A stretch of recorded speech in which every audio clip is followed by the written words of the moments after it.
Hello, and a warm welcome to Nourish Mental, where we post videos talking mental health, getting therapy should you feel you need it, and everything in between. Today we're going to be talking about online therapy versus traditional in-person therapy. If you've been trying to pick between the two, or are just curious to know more, this video should help. Now let's get into the video.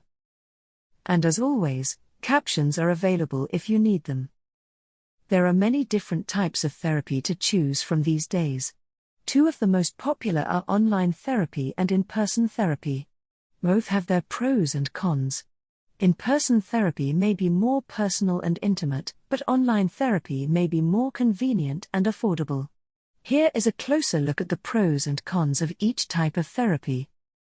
Before we delve deeper into comparing online therapy with in-person therapy, it's important to take a quick look at defining what types of therapy are available. Therapy is a word that is often used, but what does it really mean? There are different types of therapy, and each type has its own purpose. The most common types of therapy are cognitive behavioral therapy, interpersonal therapy, and family therapy. Cognitive behavioral therapy is a type of therapy that focuses on changing negative thoughts and behaviors. Interpersonal therapy is a type of therapy that focuses on relationships and communication. Family therapy is a type of therapy that focuses on family dynamics and how they can impact an individual's mental health. Each type of therapy has its own benefits, and it is important to choose the right type of therapy for each individual. Once you have an idea of what type of therapy may be the best fit for your needs, you then are able to choose whether you prefer face-to-face therapy or to have virtual therapy.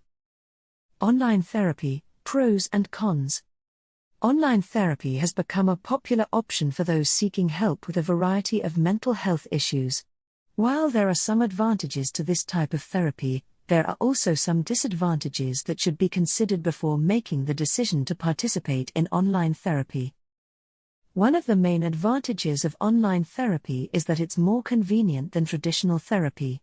You can participate in online sessions from the comfort of your own home, and you don't have to take time out of your schedule to travel to and from appointments. Online therapy is also often more affordable than traditional therapy, since you don't have to pay for things like transportation or child care. However, there are some downsides to online therapy as well. Some potential cons of online therapy include, you may not have the same level of connection with your therapist as you would in person. It may also be more difficult to build trust with your therapist online. You may feel more isolated and alone during online therapy. Keep in mind that all of these factors will vary from person to person. In-person therapy, pros and cons. In-person therapy can provide a more personal experience.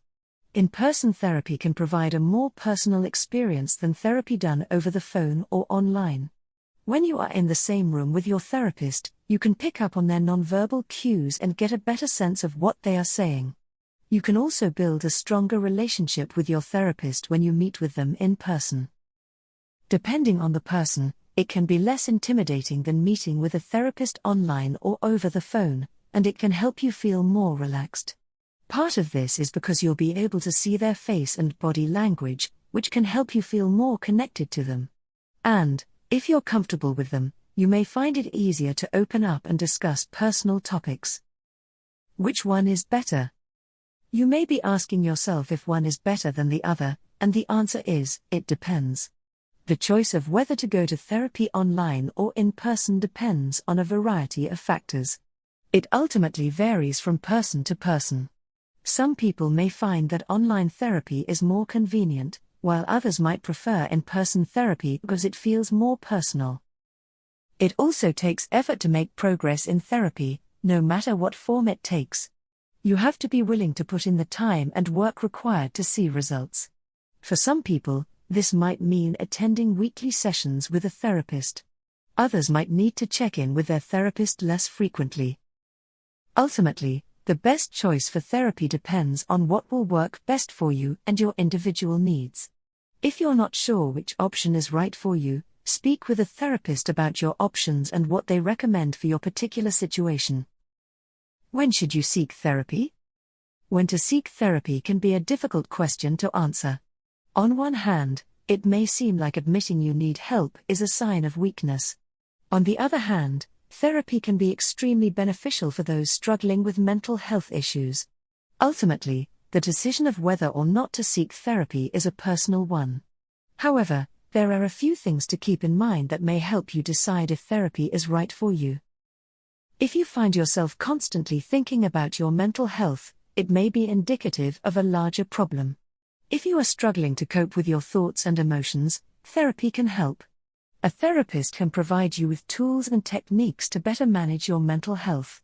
In addition, if your mental health is impacting your ability to function in day-to-day life, it is definitely time to seek help.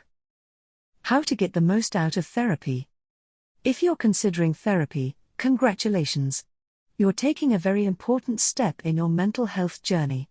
Here are a few things to keep in mind to get the most out of your sessions. 1. Be prepared to put in some effort. Therapy is not a magic cure-all, and it won't work if you're not willing to do your part. Be honest with your therapist about what you want to work on, and be ready to talk about tough topics. 2. Don't expect miracles overnight. Change takes time, so don't give up after a few sessions if you don't see results immediately. Trust the process and stick with it for a while. 3. Find a therapist that's right for you. It's important to feel comfortable with your therapist, so take some time to find someone whose style and personality meshes well with yours. In the end, there are pros and cons to both in-person therapy and online therapy.